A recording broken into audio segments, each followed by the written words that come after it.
It could completely. Hey, what's up, everybody? This is Alex Auksher, Artist Relations Manager for Orange. And once again, Artist Relations Corner. I know it's been a month, and for that, I do not apologize. Nobody missed me anyways. So today on our Artist Relations Corner, we are joined by Orange Ambassador and an all-around general, very cool dude, Ben Hutcherson of the band Khemmis. Yes. That's me, baby. Yeah. What's that logo on your shirt there? This is Of Feather and Bone. They're a death metal band out of Denver. Good buddies of ours. Just put a new album out on Friday on Profound Lore Records. If you're into the nasty, grimy death metal, you should definitely check them out. Yeah, Of Feather and Bone. Yeah. I'm wearing my Khemmis shirt, which is one of my favorite shirts. And you happen to be one of my favorite metal bands. So, and that's the truth. Well, ever since I saw you guys at Psycho Fest in Las Vegas, I was like, yes, we should work with this band. I remember because we got done playing that show. We got back to our room to drop our gear off, and Eddie Torres texted me or Zach and was like, hey, Orange wants to talk to Ben. And we were like, yes, Vegas is awesome. That's great, man. Yeah. Eddie Torres of the Rock and Roll Beer Guy podcast. Absolutely. Great dude. He is a good dude. What's up, Chandler? What's up, Paul? I don't know if you can see those. Can you see those guys commenting? I can't see anything.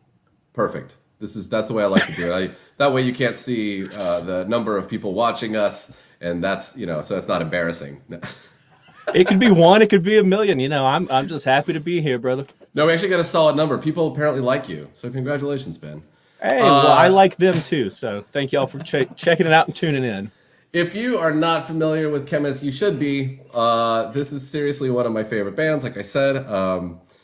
I was listening today just to get pumped about talking to you, and I was just realizing there's way more old school metal influence in this than I, for some reason, had ever realized. I mean, some songs, they sound like they could have just been new Judas Priest songs. What kind of influences do you have, man? What are your main influences from that era? Let's call it 70s and 80s. I think it's a really good question because we have historically gotten kind of lumped in with doom broadly, but especially retro doom, 70s fetishization doom, and that's not how we think about it at all. You nailed it with Priest. Priest and Maiden are huge for all of us, but a lot of my 70s influences are really not really metal specific. ZZ Top, I'm a huge ZZ Top fan. We all are, but Tres Hombres was a game changer for me. I'm a huge Little Feat fan. Allman Brothers. I mean, I'm from the South, so maybe it's not surprising that Southern stuff has worked its way into my DNA.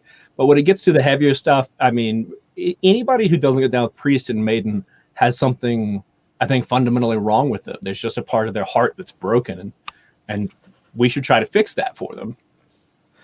Or cull them. Well, Yeah, from the gene pool. We could use the word fix in a number of ways. It could be a brain transplant, any number. Chemically castrating. Got it. I know where you're going with this, Ben. Your words, not mine. Okay. Oh, man. Okay, so yeah. So your 70s stuff, not necessarily metal, but of course, Priest. And then give me something from the 80s. What's something from the 80s that people might be surprised by? What are your big influences from that decade? Oh, surprised by? Geez, I don't know. I don't know what people assume about me. I mean, Merciful Fate, King Diamond, maybe that's a little more obvious. Early Morbid Angel, I mean, old school death metal stuff, Death.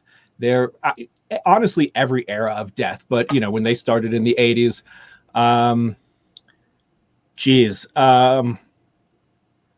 Not a big thrash dude. Maybe that'll surprise people. Metallica will always be one of my favorite bands, but a lot of people, I had a thrash moment when I first started getting into more extreme music, and I was like, thrash is the best thing ever. And then it just didn't stick with me.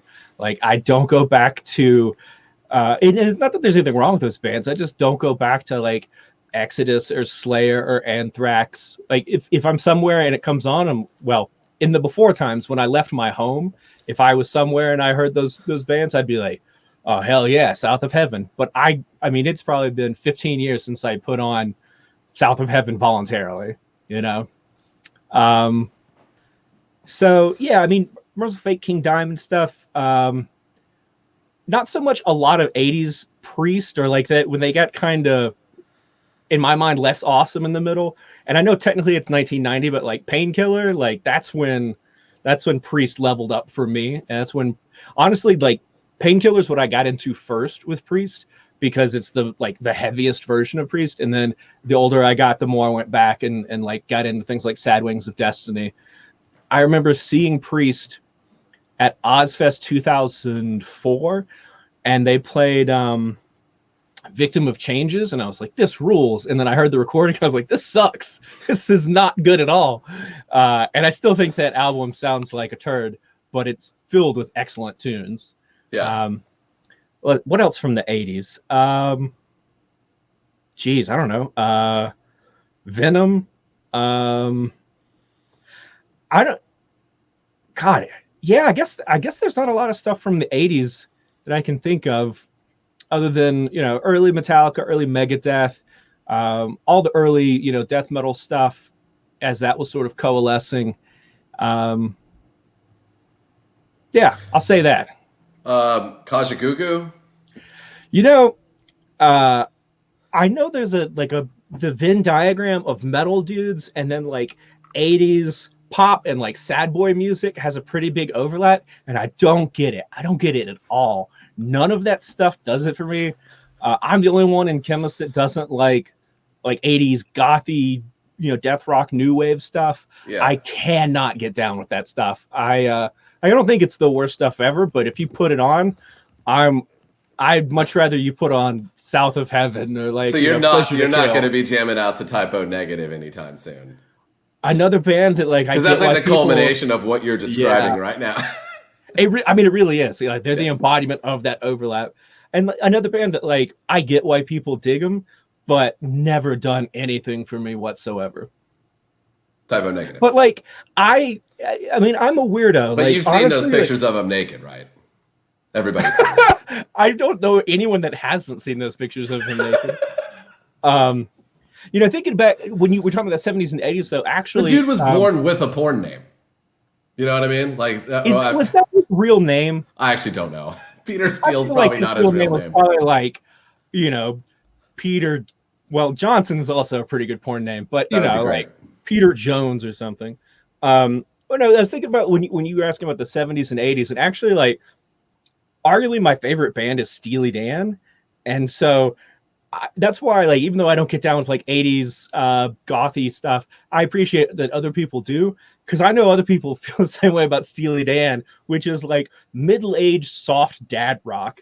And yet I'm like, man, let's talk about it. Let's talk about Steely Dan. Let's talk about the genius of Walter Becker and Donald Fagen. And people are like, I don't want to do that at all. I get it. I try to rope people into Oingo Boingo conversations all the time. And that usually doesn't go very well. I mean, how's that conversation start? It usually starts with, hey, that song about little girls is super creepy, but here's why it's here's why it's not creepy. You know what I mean? So yeah, and then we kind of go from there. And then I talk a lot about the guitar playing on it and just the taste, the tastefulness. So you're an Oingo Boingo apologist. No, I'm a defender. Okay. Yeah, I think we're playing a game of semantics, Alex, but okay. Yeah, semantics, a good word for a person who is a doctoral candidate. Are you still a doctoral candidate, or are you a doctor? How does that work? I actually don't know, because I'm not a doctor. Surprise. Supposedly, in the next 2 or 3 months, I'll defend my dissertation and have a PhD, and then I'll join the mass of underemployed doctors in the world.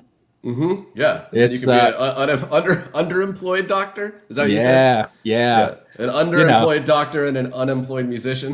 Is that what? Yeah. Is that what we're at?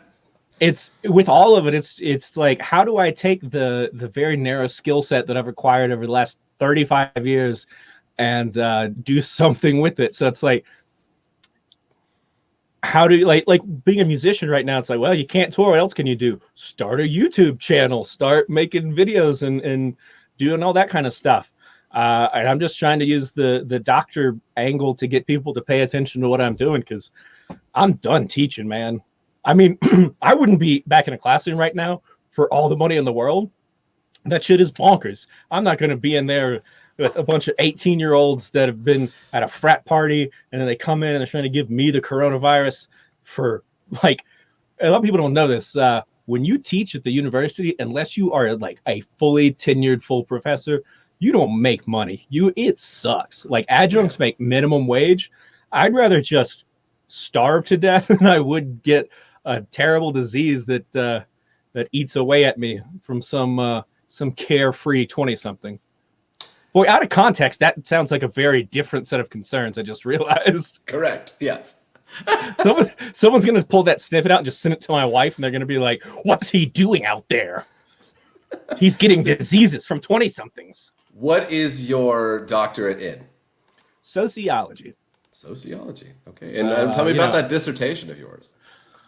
Well, it is on the Denver metal scene, the Denver underground more broadly. I've been in the field since 2014. I mean, in a sense, I've been in the field my whole life, but like officially, I've been writing this thing for the last 6 years. And it's about the Denver scene. And when I came out here, I recognized pretty early on that there was something different about Denver. I didn't know what it was, but I knew that there was something different because of the sort of form of the scene, that there were lots of bands of different styles playing shows together in ways that I hadn't seen in lots of other cities and lots of other scenes. There wasn't the same kind of competition. I mean, like, there's competition, but it's not the same kind of like cutthroat, you got a show that I didn't get, so I hate your band now kind of thing. Mm-hmm. And there was this, and still is this, presumably, collection of fans that will go see shows 5, 6, 7 nights a week. And I was like, there's something special going on here. So over the last 6 years, what I found is that, basically I was writing a story about how music in Denver has changed, how the music world in Denver has changed as the city has developed very rapidly. The influx of legal marijuana and the sort of quasi-tech boom, and it's sort of pushed to be a part of the global marketplace, has changed Denver in so many ways. We get people coming in every day. For a while, we were growing even faster than like Austin, Texas, but the cost of living is skyrocketing. And all of these things are sort of, I guess the analogy would be, if you think about the pressure it takes to make a diamond, then you think about all these weird social and economic pressures in Denver and what they do to musicians. They for years, Denver existed kind of in a cultural vacuum. And so bands just did whatever they wanted. Now everybody's paying attention and everybody wants to live in Denver, and that's cool, except now none of us can afford to live in the city that produced the scene in the first place. And yet we still keep doing it. And we still keep, picking up side gigs and doing whatever we can, to make ends meet. And that part of the story, I don't think, is necessarily unique to Denver. I mean, there's lifers everywhere, but what it takes to stick it out in Denver is unique to the city of Denver. So that's a long-winded version of saying my dissertation's about heavy music in Denver and what happens to a music scene when the city that birthed it changes rapidly in a matter of about a decade or two. Okay, that's fair, man. I mean, that actually sounds really cool. What are you, how do you envision your defense of that going, though? I mean, because that's what's the angle? You know what I mean? I guess you could say Sure. that they're going to be criticizing you on. How are they going to be trying to nitpick that? Well, I think there'll be a lot of questions about, like, what is death metal again? What's doom? I don't understand. I have the first chapter of my dissertation is 35 pages long, and like a good quarter of it is just explaining what like metal terms and hardcore punk terms mean, because the vast majority of academics have no idea about any of this stuff. When I start talking about Pierre Bourdieu, they're like, okay. When I say blast beat, they're like, no, don't know what that is. But a lot of the argument is about how people learn to feel and talk about feeling, and not like feelings per se, but like actual feeling in your gut. Like, do you remember the first time, Alex, you went to a heavy show and you like felt it in your stomach? Yeah, I shit myself at a Metallica concert. Well, that is so much more of a literal answer than I expected.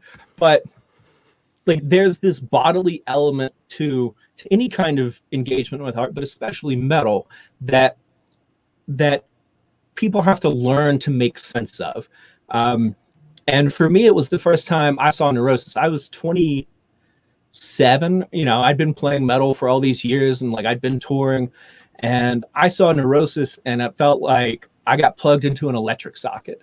I mean, somewhere in my dissertation, I write that like for the first time in my life as a non-believer, I saw the face of God. It was that powerful for me. And there I was in San Francisco for their like 25th, I think, anniversary with one of my best friends. We'd flown out on a whim, and I had never experienced anything like it. And it changed my life entirely. It changed how I thought about music. I mean, I already liked Neurosis, but like I fell in love with Neurosis and fell in love with the idea of music producing feeling and being transformative. But sociologically, I know that it wasn't just a spontaneous event. I had to learn how to make sense of that, because in the moment I wasn't like, well, this is a revelation and now I am seeing the face of God and Steve Von Till or anything like that. I was like, oh my God, this is fucking sick. And so over the years, I've learned how to make sense of that feeling. And like a drug, I've sort of sought that feeling out. And I mean, we do this with any kind of art, but metalheads especially, and then especially those that are fans of like doom and sludge and post-metal, the sort of arenas of metal where we talk more about feeling and emotion, the way that they engage with that music is fundamentally different. You don't see moshing or stage diving. There's a lot of standing still and like meditation, almost the slow rhythmic headbang kind of thing. I mean, when a band like Om plays on the steps of, you know, the pyramids, there's something fundamentally different going on there than if like Nile did it. And I'm not saying it wouldn't be cool if Nile did it, but there's something spiritual almost about it.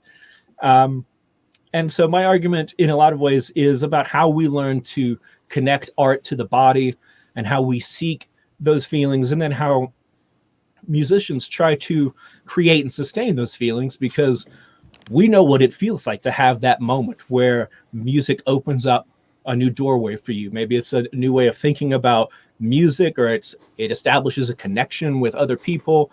It helps you. No, dude. I got a dog coming up in here, man. I love it.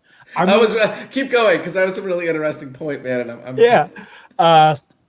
And so we try to think about how we create those feelings through sound and through the live experience. And from the theoretical side, this is all about what we call the acquisition of secondary habitus. That is, that over the course of a period of time, we become socialized into a set of practices that go beyond just doing, but include feeling and thinking. And they fundamentally change how we think about what matters in life. And they fundamentally change how we think about notions of community and love and belonging and a sense of purpose. And then from that learning component, how does that get internalized and reconciled with a world that's inhospitable to it? Because all of this sounds good and it sounds beautiful. Like, who doesn't love the idea of art, you know, being transformative? But the world doesn't give a shit about art. The world doesn't give a shit about musicians. That's the reason that people like me have to do like 18 different fucking things a year just to make like janitor money. And that's not a knock against janitors. Janitors are underpaid as well. Right. But like, here's the thing, real quick. You say that, but there are countries where they take care of their musicians. That's very true. It's a very good Well, point. how does that play into this though? Because that's why do those countries do that? What's different? I mean, there's a lot of possible answers. I don't have a definite answer, but it is a very frustrating reality that like like our friends in Enslaved, for instance, like their home country supports them, and is like proud of them when they tour internationally. They're from They've Norway, gotten, correct? yeah, they're from Norway, and they get not just like financial assistance, although that certainly helps too, but like there's a cultural recognition that music matters. And in America, and it's not just in America, but America has a uniquely weak relationship with art, where music and art across the board, whether it's film, literature, or whatever, has been so thoroughly formed as a disposable commodity that it's not something that, so we don't talk about it as something you like engage with. We don't talk about like, the power of art. We don't encourage our kids to be musicians. I mean, there are countless memes on the internet about disowning your child if they want to be a musician or a painter or whatever. Yeah. And yet Specifically a bass player. well, and that's understandable. Bass players. No. I'm reminded of the one that was going around at the beginning of the pandemic, where the person was like applying for assistance, and they're like, so you've been affected by the pandemic. What is your profession? And they're like, I'm a musician. And the person says, cool, here's 6 drink tickets. Yeah. And like, we laugh, but that's the thing. Like, I was denied unemployment and pandemic assistance because I'm a musician. Like, I got fucked because of the pandemic. I lost more than 80% of my income. I didn't qualify for anything in the state of Colorado, and I didn't qualify for the pandemic assistance because I had income from another state at some point, and the Colorado rules are stupid. So that's mainly Colorado, because I do know other musicians who, since the pandemic had begun, were like, I make more money now than I did on a decent tour. Yeah. And like, that was really frustrating. And they're on unemployment. Yeah. And there were a few options for like Sweet Relief and Music Cares, but those were gone in like 24 hours. Like, so many of us got devastated by it. Yeah. And so, part of the reason that my dissertation, like originally it was just about the music scene, but that it took this shift to be about the economy and about the culture surrounding art worlds, and how people have to navigate being an artist while also being a person and having relationships with people outside of the music world and like paying bills, is that it was literally becoming the story of my life. When I quit teaching full time last year, and last year I paid all my bills with rock and roll, and I was like, this is tight. Let's keep doing this. And then the pandemic hit, and I was like, oh my God, this is terrible. So when did you submit your dissertation? I haven't submitted it yet. I'll submit it in a couple weeks. Oh, okay. I think that timing is very interesting, because I'm sure that up until you basically submit it, you may be adding some things, considering I'm constantly shit's changed in the last 8 months. It's hard not to keep like adding things. My advisor a couple times said to me like, save this for the book that you turn it into later. Just finish these 6 chapters. Stop trying to write new chapters. Like, you need to grad. You're 35 years old. You need to stop being in school. And I was like, yeah, but if I'm out of school, who am I? Yeah. Oh, God. Hey, man, that's what happens in music, right? I mean, I've been in Orange for 13 and a half years, man. My identity is tied to this shit now. And that's what happens as a musician. You don't want to stop being a musician, because then the real world happens. So one of the chapters in the dissertation that talks about the economy also talks about the idea of being a lifer, and that there's a certain point where you have been in it for so long, and like that's all you've been doing, that you don't have other options. Like, and there's a reason why we see musicians in service industry jobs in their 50s. It's because they can't go back and get job training to like catch them up. They're not going to learn to code when they're 52 years old. I mean, they could, but you're not going to. It's just not. It's gonna be hard to get hired though, too. Yeah. Exactly. Oh, a brand new 52-year-old coder. Oh, perfect. Yeah, right. Yeah, that's what we need here at our young, hot, hip startup. I'm just gonna call into work because of my hip dysplasia. Yeah, it's. I mean, think about that a lot. Like, you're 35, I'm 37. Is music what we do forever? I mean, hopefully. I think that's the sort of challenge. So look, I am not normally like a super upbeat, positive dude. I mean, like I'm not like a downer, I hope, but like I don't generally have a super bright outlook on a lot of things. But I think one of the, if you got to find a silver lining in the last year, it's that for some of us who are fortunate enough to have some money squirreled away that maybe we thought we would buy a house with one day, and now we'll never own a home, but at least we're not homeless. I'm not saying who that could be. We've had time to figure out like what do you do when the traditional means of being a musician are that's largely unavailable. If you can't tour anymore, what can you do? You can still write music, but as we've established, even if some people buy music, it's not enough to live off of. So like I created a YouTube channel and I started a Patreon and I'm doing guitar lessons, and like you got to figure out how to adapt whatever it is you're doing to the larger sort of sociocultural circumstances. At least I had to, because I could go get a number of jobs that would be fundamentally unsatisfying. And I'm sure someone in the comments right now is like, well, jobs are unsatisfying. But I mean, I had my soul crushed in a classroom for the last 10 years. I'd done the math at one point, like 4,500 students in the last 10 years in college classes. I'm not talking like middle school where you get 40 kids in a class. I taught as many as 13 classes in a semester to make barely enough money to live. I'm not like, I've got the health problems already to show for it. I've got the stress related, like internal dysfunction and mental dysfunction to show for it. I like, if I did that, if I went back into that field, I don't make it to 75 or whatever it is you're supposed to make it. I don't make it to 50. So, how do I contribute something culturally? How do I sustain myself economically? And it really is like trying to figure out what else you can do. Like I spent the first 4 months of the pandemic, like 6 to 8 hours a day working through mixing tutorials and mixing lessons to get my production game up so that I could start recording bands and mixing bands, which I love to do, but I wasn't great at it before. I'm not saying I'm necessarily great at it now, but I'm a lot better. I'm good enough that I can charge some money and keep the lights on, because it's that or go work at Sprouts and expose myself to this virus. Oh, wow. That's fair, man. So yeah, you, all right, I gotta say it, man. What chair are you sitting in? Is that a gaming chair? Yeah, okay. Are you hardcore? Are you hardcore? So that's the thing. I'm not a gamer. I have a bad back, and I tried to find the best, like, budgety, bargainy, like, back-friendly chair. And this, wait, I don't even know what brand it is. GT Racing. GT, yeah, sure. I sit in it every day, and I don't even know what brand it is. It had great ratings for the for lumbar support, and I was like, all right, let's do it. And I got a coupon, and I bought it.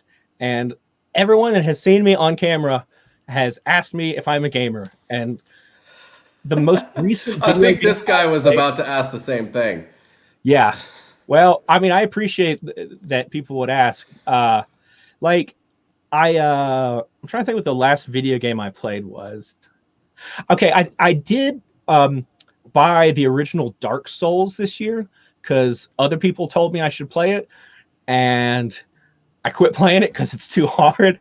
I'm too old to learn to play new video games. Give me Tetris. Dude, I have Dr. Mario. basically quit playing Red Dead Redemption 2 because it was just too fucking long. Like I'm like 40 hours into that game, and I feel like I'm 75% of the way through, and I just was like, I'm just kind of done with this, man. Like, God. See, like before, I think the most recent game before that I played would have been like Fallout New Vegas, and that was what, 10 years ago, something like that.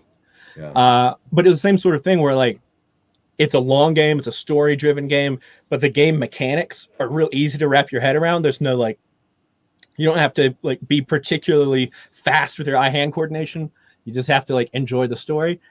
That's about as deep into games as I get. Yeah. You know the most fun I've ever had playing video games?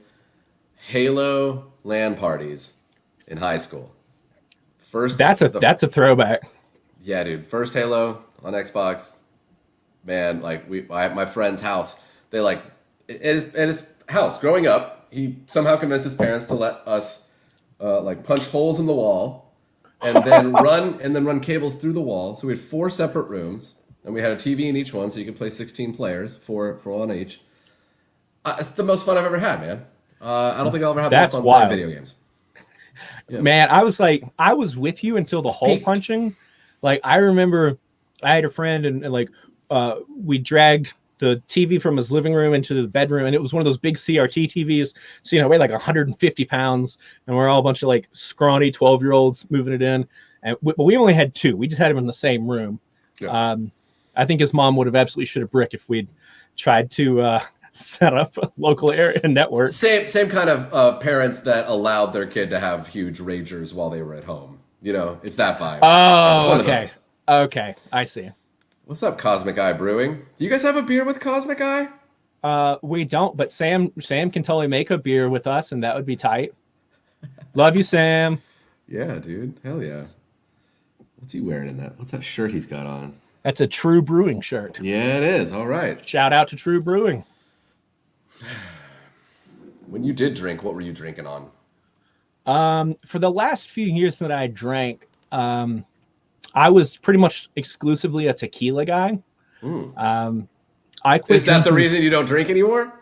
No, I quit drinking because my body had just decided it wasn't going to have it anymore, and I like telling people this. The last time that I had anything to drink, my wife and I split a bottle of wine, and then I had a shot of tequila on top of it. So not very much. And the next day I was so hungover that I couldn't get out of bed, and we had band practice. And when I got to practice, there was a little bar next door. I had to have 2 shots of tequila to stop shaking so I could make it through practice. And I was like, my body is telling me that I can't do this anymore. Well, maybe your body was telling you not to drink half a bottle of wine and then take a shot of tequila.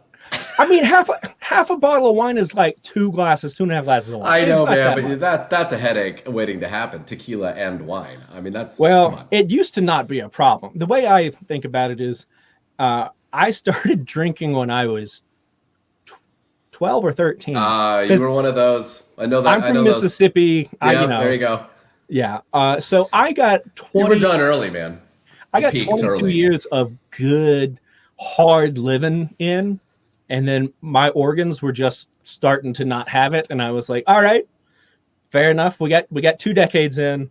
Let's take it easy. Let's switch to the fruit juice. Let's take care of ourselves. That's great, man. And I feel like that's, first off, for a musician, that's not an easy thing to do.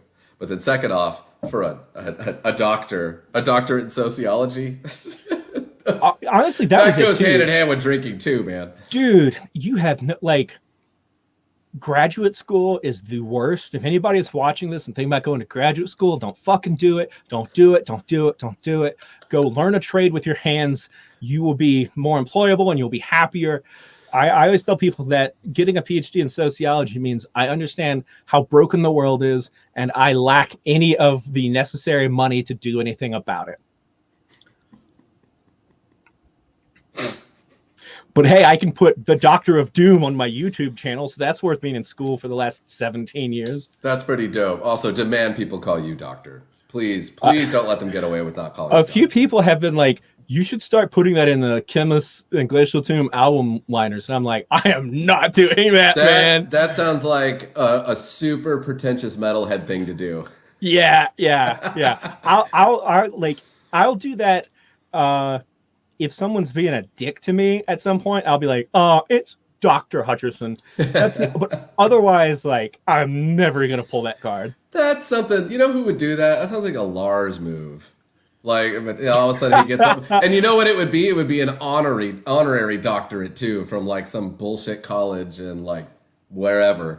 And then he would be and then the liner notes for all the Metallica albums say Dr. Lars and shit, and be like, you're not don't do also this, whether or not it's him, Dr. Lars just sounds like the worst late night call-in advice person.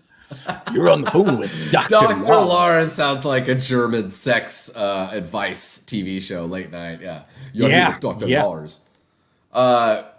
All right, here. Oh my God, a question. What tuning did you use on Desolation?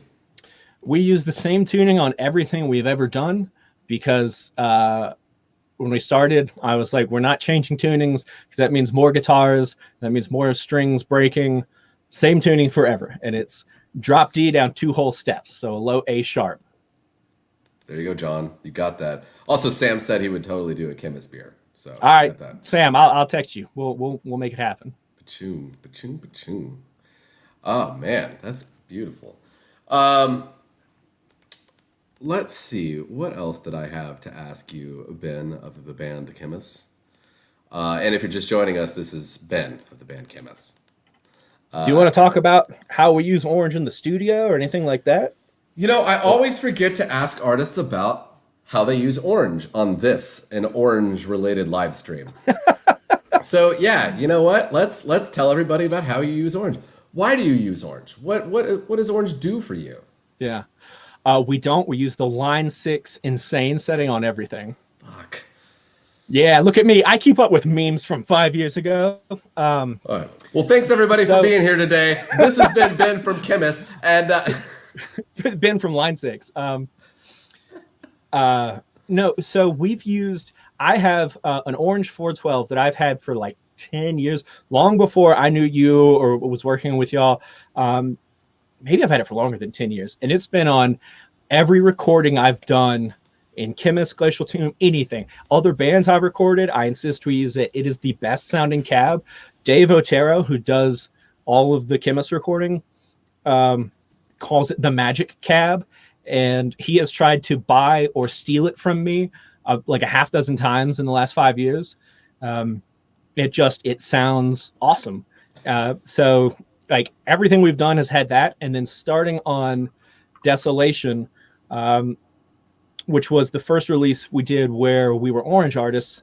Both of us had the same tone or the same like amp setup, I'll say, which was a pair of Rockaverb 100s, one through my Magical Orange 412, one through my Atlas 212 115, and we crank those suckers up, and they are loud and glorious. Shit. Okay, so Desolation was Rockaverbs. Yeah. Mark threes or Mark two? Mark threes. Yeah, we got the Mark III, and we got them in black because we're evil. Black Tolex all the way. And I'm trying to think. So like, if anybody really cares about this level of detail, I think we did a 57 and a 421 on the V30s in the orange cab, and a 421 on the Weber 15 in the Atlas cab. Both amps on the dirty channel. We love that attenuator in the studio. We don't necessarily have to use it because we can get as loud as we need to. But like that attenuator has been a game changer because we just have our tone, and then wherever we are, just adjust the volume. I love that. I love that so much. And we didn't have it on the last album, but this album, Phil now has, what's the pedal he got from y'all? Did he get a drive pedal? It's like a boost. It's maybe the two-stroke. Two-stroke. Yeah, that thing is so sick. How's he using that? The two-stroke's amazing. Yeah, I think he's using it for his lead channel right now. So to like slam the front end of his amp and sort of do some EQ shaping. That's what he used it for. I think he got it. I think he got it before our tour last December. Oh my God, that was a year ago. The tour we did with out of Seattle. He had it on that, and like that thing just sounds. It's one of those pedals that just you turn it on, you're like, that's the sound. That's what it needs to sound like right there. It's pretty sexy. You know what? It works really well on bass too. I mean, really almost. Noted. Yeah, I didn't know that, and then Tim Comerford got one, and then we endorsed him because of that pedal. And then Nate Newton from Converge got rid of a whole amp with that pedal. It's a fucking amazing pedal.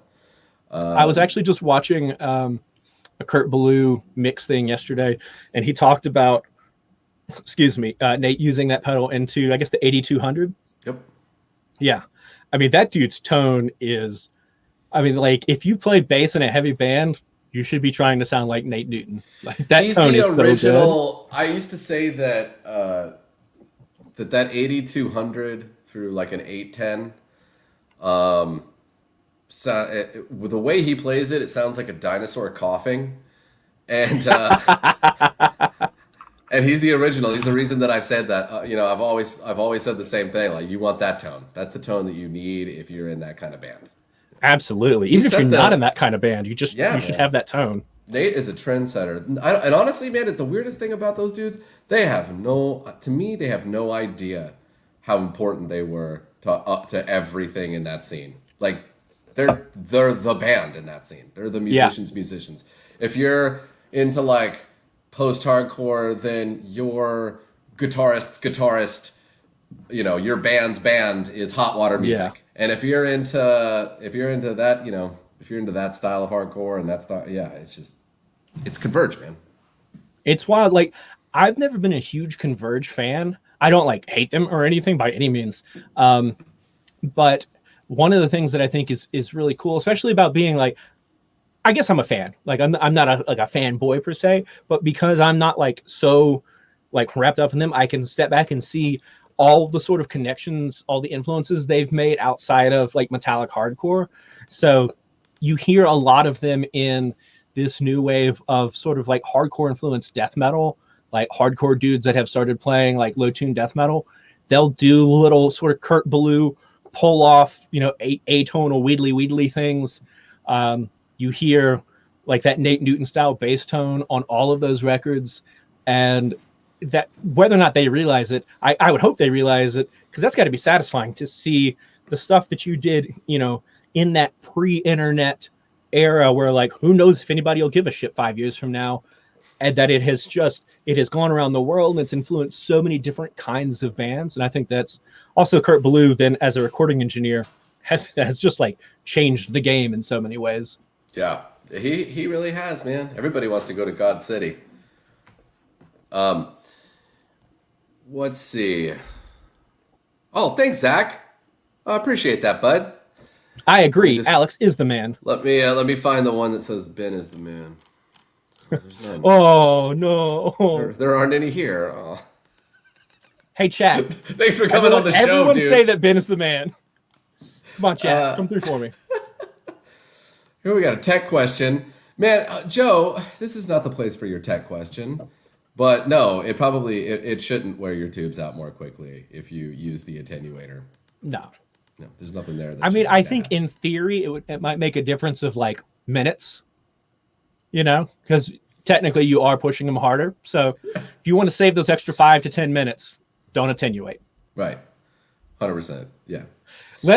Actually, are there more tech questions? Let me answer all the orange tech questions. There's not, but I could just ask you some common tech questions. Cool. I can't wait to make some stuff up. Yeah. Oh, okay. Absolutely. I mean, to give you good answers. Do I need to rebias my 100-watt amp when I replace the power tubes? Absolutely not. That thing is made to take any kind of tubes you want. You don't even have to put power tubes in it. Just put 12AX7s all the way through. Perfect. Thank you for that. Ben, that's awesome. All right, let me think. What does an attenuator do? What doesn't it do? And is it foot switchable? Isn't everything foot switchable if you try hard enough? Perfect. This is literally how we answer tech questions that are directed. I mean, this is the way to answer it, because like I'm sure all those things are in the manual. What do I have to change the fuse if I go overseas? Do I need to step up power? I don't know, man. I can't think of any tech questions. Dude, I'm sure someone's asked that, and the answer is don't fly with your fucking amp. Like, there's that overseas. Yeah, I've had a lot of people over the years that are like, well, I just figured that I would take it overseas, and all I had to do was flip the switch on the power, and then and that was it. And then sure enough, they plug their amp in and it blows up almost immediately. Because yeah, first off, you have to flip the switch. Yes, you also have to rewire it. So it's not just yeah. That's whenever I know some people that have flown with amps, and like, okay, like I know Red Fang used to do it with their Suns because those little betas weigh like solid 8 pounds. State too. And like, yeah, there's no way I would take a 100-pound amplifier and pay for all the overage fees for that I mean, I guess as an orange artist, I have the ability to also use orange gear overseas, but also so does anyone that can rent from a music store. Yeah, it's a lot safer to rent. Oh my God. Plus, everything over there sounds really good on that voltage. I mean, I've heard a lot of people say that the orange amps sound better in Europe. I find hard to believe because they sound so good here. So when we went over last year, we just shared a backline with the opening band. When we played Roadburn, I did play an orange, but it was a TH100, which I'd never played before. They're like, this is the only, that's not what people sound like in the Netherlands. But anyway, this is the only orange amp we have. And I was like, okay. And that thing sounded super sweet. I don't know. Maybe that amp was sweet anyway. Like I said, never played one before. Yeah. Or maybe it was the voltage. Maybe it was both. It's a cool amp. Super simple. 6 knobs. Yeah, can't beat that. Yeah. What did you guys get some dual darks? I got a dual dark. Yeah, I got a dual dark like a week before the pandemic landed in America. And then I didn't get to plug it into an actual cab for like 8 months because all my cabs were at practice spaces that I couldn't get to. Yeah. And so the first time I actually plugged it in was I'm just finishing up an album for this band here in town called Grief Ritual. And I brought my Magical Orange cab. It is a good band name. They play sort of, talk about being Converge influenced. It's definitely there. They've got a sort of like late 90s, early 2000s metallic hardcore thing. So I brought that amp. And like, I knew they would bring their amps and everything, but like, I just wanted to hear what my dual dark sounded like. I didn't even know if it worked. Well, that's not true. I'd plugged it into my 2 notes, but like, that's not the same. It's not the same as having it roar through a cab. So we're setting things up. I'm like, guys, let's just see.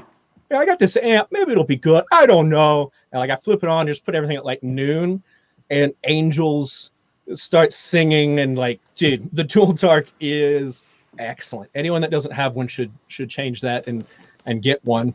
You're gonna have to fight for it because they're discontinued, but also have been sold through. So, you know. Boo. It's a hell of an amp, man. I mean, we made that amp essentially for people that didn't really like orange tone all that much. Sure. You know, it's way more Marshall-y in a lot of ways. Yeah. But, you know, it's what it is. Is it expensive? Good amp. Yeah. I mean, it'll probably show up on the next Khemmis album. Ooh. Dumb question here. When Axemen mic the speaker in a 412 at gigs, I think Joe's trying to use a cool word for guitar players. When guitarists mic the speaker in a 412 at gigs, why not just use a 112 and mic it? Well, I mean, mainly because if you've got a 412 on stage and it's live, you probably want that stage volume for one. Second off, a 112 and a 412 just don't sound the same. So, I mean, unless you're also, it depends on the speaker or the amp. I mean, the amp might be overpowering. Yeah. It depends on the kind of music too. I mean, like if you're playing, country music, country western, you could play a 15-watt head through a 112 and that's going to be fine. If you are playing heavy metal, it's not going to be fine. It's not going to have the thickness that you want. It's all about real thick, Joe. Yes. You want it's all about power, thick. Joe. Yeah. Power and thickness. Yes. I just let that one sit there. I didn't know where you were going to go with power and thickness, but well, hey, welcome to the live stream here. We'll just answer these random tech questions and consumer questions. it must be the tech team today. If you guys have any other questions for Ben, who's the guitar player and and Khemmis and also is a literal metal doctor, feel free to ask those questions too. Or ask about amps on floors or stands for recording. That's actually a decent question for you, man, because, what do you do? Floor all the way. Increased contact with the floor means increased bass response. Again, it's a style-dependent kind of thing. You'll see dudes, that play like lead guitar in country bands. They'll have like a little, Fender combo or whatever on a stand tilted back because they're intentionally trying to not have a lot of low end. They want to have that sort of bright, crisp top end and or like a real sort of throaty mid range. And the bass is just going to get in the way because it's not a bass heavy kind of music. But if you're playing rock, metal, I mean, anything that you need low end, put that cab on the floor. If it's got wheels on it, turn that bastard on its side. I like your style, man, because that's exactly why we don't put wheels on our stuff, everybody. Yeah, which we get a lot of shit about, but honestly, I don't care. I mean, it sounds better. What do you want? And if you want wheels on it, make a dolly. Or buy a dolly. Why would you make a Salvador dolly? dolly. Yes. Melt your watch across your cab. Does the color of the amp or speaker make a difference? Yes. 100%. Orange has a 0.7% increased treble frequency responsiveness rating on the ohm meter in the dialectic conformity transformer status quo. Yes, absolutely. And what a lot of people don't realize is that the Black Tolix allows you to harness the power of pure evil. Same. I mean, basically, if you have Black Tolix on your amp, you're an evil motherfucker. And if you're not, then you're not. Yeah. So, like, if you play any genre other than evil metal, you should have the orange stuff. Yeah. But if you play evil metal, play the black stuff. That makes sense. This guy right here. If you buy a black orange amp, what are you even doing? Well, being excellent. Yeah, worshiping Satan. Yeah. Orange is a warmer. Yeah, orange is warmer and more analog. Correct. Yeah, exactly. All the black stuff we have sounds very digital, even though it's the exact same thing, just in a different head sleeve. Yep. Well, it's got the digital Satan transformer, you know. Yeah. We worked actually really closely with Anton LaVey's family members to design that satanic digital transformer. Nothing digital in our amps, by the way. No. Skids do hold up better when some monkey butt drops your cabs. That's correct. Yes, absolutely. Yeah. So what are you doing on your Patreon, man? What can people sign up for to follow? Is it nudity? Is it?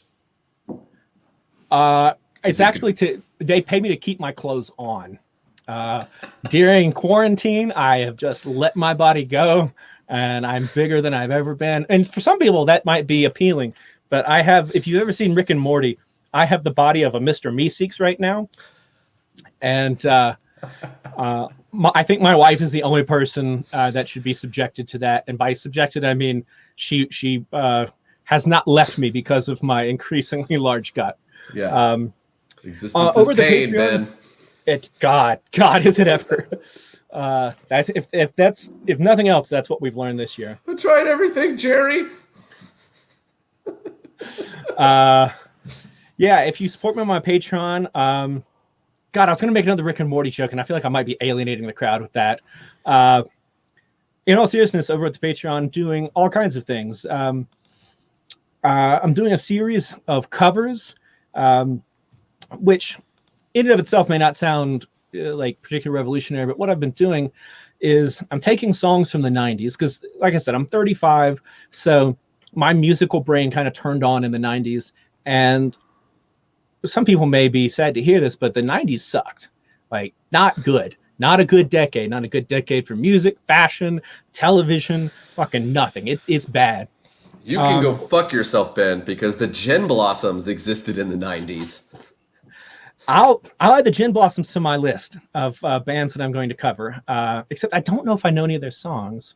Oh, Hey Jealousy. That was the one they had, right? They had several, but okay. Well, yeah, okay. So folks like you and me, the people in our age, are we millennials? No. You might be. You're 35. I was born in I think 1983, and I think that I think 80 is the cutoff. no, fuck you. No, there are certain I think, no. And as a sociologist, I think there are graphs and charts that show this as starting as late as like 87 for well, as a what constitutes a sociologist, I millennial. know that generational cohorts are bullshit, and that it presumes a lot of things. It assumes that people I born didn't in have the a same cell year. phone until I was 18 years old, and I didn't have Hey, internet until I was like 13. hey, I'm not a millennial. I didn't have the internet till I was 18. I lived in a trailer, motherfucker. Oh shit, you outpoured me. Yeah. But so people our age, and I guess this happens with other generations as well, but people our age are nostalgic for the 90s for some godforsaken set of reasons. And like 90s fashion has come back. A couple of years ago, I remember telling my students this, that I saw an ad for Jinko jeans in like 2016, and I was like, I hate being alive. This is terrible. And the nostalgia for 90s music blows my mind because, look, some good albums came out in the 90s, but most of the popular music in the 90s, like that was the height of the glut of the record industry. They were just putting everything out. That's when we had Ace of Base. It was Ace of Base's fault. Oh, God. Yep. But at the same time, there's something about pop music. Like I'll shit on the 90s, but I'll defend pop music in the sense that people always say, especially in like heavy music, they're like, well, if I wanted to, I would just go write a pop song and be a millionaire. And like, no, you wouldn't. Because if anyone could do it, we'd all do it and we'd all make $1 million. Those songwriters know something. They know how to write a hook. They know how to get that in your head. They know the chord progressions that stick. They know how to produce music that's slick. So there's something about those songs, even if most of those songs are objectively not that great, that makes us nostalgic for them. And it's not just the idea of nostalgia itself. There's a hook in these songs. So like the first one I did was Smooth by Carlos Santana and Rob Thomas of Matchbox 20. Yes. You have to say the full title. And I took it and I pulled it apart. I learned the horn lines, the bass lines. There's not really guitar except for Santana's little lead lick. And I reconstructed it as a 6.5 minute funeral doom song.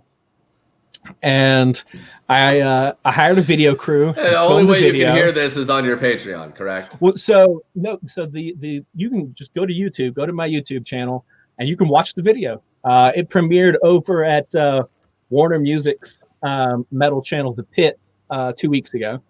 And every couple of weeks, I'm releasing a new cover where I've done the same kind of thing. Rather than just like, because lots of people have taken, a Britney Spears song and then they put gent guitar in it. And like, It's in the comments, everyone. I've put it in the comments, a link to this song. Check it out. I hope you enjoy it. It's I can't fucking wait to listen to a funeral doom cover of Smooth. Fundamentally, it doesn't sound the same, but the music is the original music. And like what was cool about it is as I was pulling it apart and learning it, I was like, wow, the actual like what's happening musically is nuts. All these really cool like Latin sounding seventh chords, all these chords were like extra notes get added when the chord comes back, and like things that are outside of my sort of standard rock vocabulary. Then how do you take that and translate that to heavy distorted guitar? Because if you play some of those chords, it's just a wash. So you have to find what are the intervals that spell out those interesting chords and focus on those. And then like, what's the hook of the song? It's well, if you take that and you play it at, I think I played it at about 80 BPMs, and you harmonize it, suddenly it's a very sad sounding lead line from someone. It could be off like a Mournful Congregation album. It's just, it weighs heavy on you. And I was like, that's what the hook is there. That's why this song sticks with people. But God, having to listen to the original again was torture. I don't love that song, and I hope I never hear it again. But it's been, I started doing this in quarantine because I couldn't go outside. And it's like, you can only do so much sitting around watching mixing videos and working through lessons all day. Like, let's put all this stuff together. In fact, I've been playing guitar for 25 years. I've spent all this time mixing. Let's pull it all together. And so every couple of weeks, I'm releasing a new one. I'll be releasing a new one in the next couple of days. It may or may not be by a band called The Offspring. I won't say anything more than that, but it's the kind of thing where if you know to listen for it, you'll hear the similarities and the connection. But I'm not just like cranking up the distortion. Like, who cares? Like, if you're not taking a song and doing something new with it, then it's karaoke. So I'm doing all of that, and people that support me over at Patreon, they get to have a voice in what I cover next, maybe the style that I do it. They also get early access to the songs and videos. I'm also doing playthroughs for Khemmis songs and Glacial Tomb songs that won't be publicly available. And I'm also doing creative workshops with my top tier patrons, which is if they want me to just sit down with them for an hour and teach them every note of some guitar solo, or they want me to walk them through how I mix something, or maybe they want help songwriting. I've got a patron I'm working with who's writing his first sort of solo album, and he's trying to figure out stylistically what to go for and like how to put himself in the music. Hey, I've been doing this stuff since I was 12 years old. The year I started drinking is the same year I started playing guitar. So like, I got a lot in there is what I'm saying.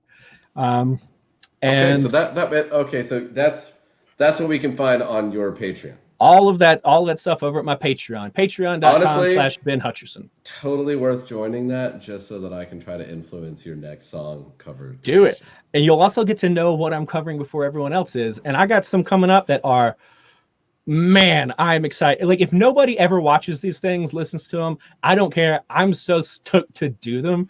The sense of satisfaction that I have of finishing it, I'm just like, haha, I made this thing. Yes. Look, gaze upon my works and tremble. I love that, dude. That's great. Well, Ben of Khemmis, I have had you here for an hour. I am going to let you get back to your ship. Also, my dog is starting to lose its mind. I'm not sure what's happening up there. You hear that? They're telling you that they want to hear the cover of Smooth. Yeah. He's so pissed right now. He's saying, yeah, and his name is Astro, which you would think Jetsons, right? No. My son named him after a Travis Scott album. So I don't know who Travis Scott is. My son is 7 years old. Is Travis Scott? Who's that? He's a rapper. Okay. Yeah, he's got an album called Astro World. Shit. Okay, no, I know who it is. Okay. Yeah. I was thinking, what's the drummer for Blink-182? Travis Barker. There it is. Yeah. And I was like, he has an album? Yeah. Why? Okay. Oh, he does. Dude, Travis Barker is prolific, by the way. I don't know if you've ever. Oh, yeah, but I mean, like, but that dude is involved in everything. Yeah. Oh, I hope not. That's where my concern was that you had let your 7-year-old listen to a solo Travis Barker album, and I was like, Alex, I don't know, man. I may have to rethink this Orange relationship. You know, the only reason he knows Travis Scott is because Travis Scott did that Fortnite thing, where he was like it was a concert he did like near the beginning of the pandemic, I feel like. Okay. Maybe might have been last year, but he did it like he was literally, they put him into Fortnite, and you could, I guess I would assume, pay extra money, but then you joined as your character in Fortnite. And you like watched this enormous 100-story Travis Scott walk around, and new songs would start, and like all of a sudden your character would be falling along with everybody else, and then you land and you're just jumping the entire time. That sounds rad. Actually, man, it's rad as hell. I watched it and I was really impressed with the fact that they did that, and they could do that with all kinds of different. Yeah. Hey, Fortnite. I don't play video games, but put Khemmis in that game. Let's do something cool, like Sonic the Hedgehog. I want to be running and getting rings while, whatever. Yeah, Katy Perry is doing something. Not Katy Perry. That was a horrible example. I wouldn't want to watch that. Anyway, something else. Something cool. Travis Barker. While Sepultura. Travis Barker is, yeah. Okay, I would do that. Sonic the Hedgehog and Sepultura. That'd be rad. Hell yeah, man. All right, Ben, thank you so much, man. I really appreciate your time. Ladies and gentlemen, Ben from the band Khemmis, a great metal band, literally in my top 5. And also, man, good luck on getting that doctorate squared away, bud. Thank you so much. I can't wait to read your book. Thanks, man. All right. All right. Hey, stick around for a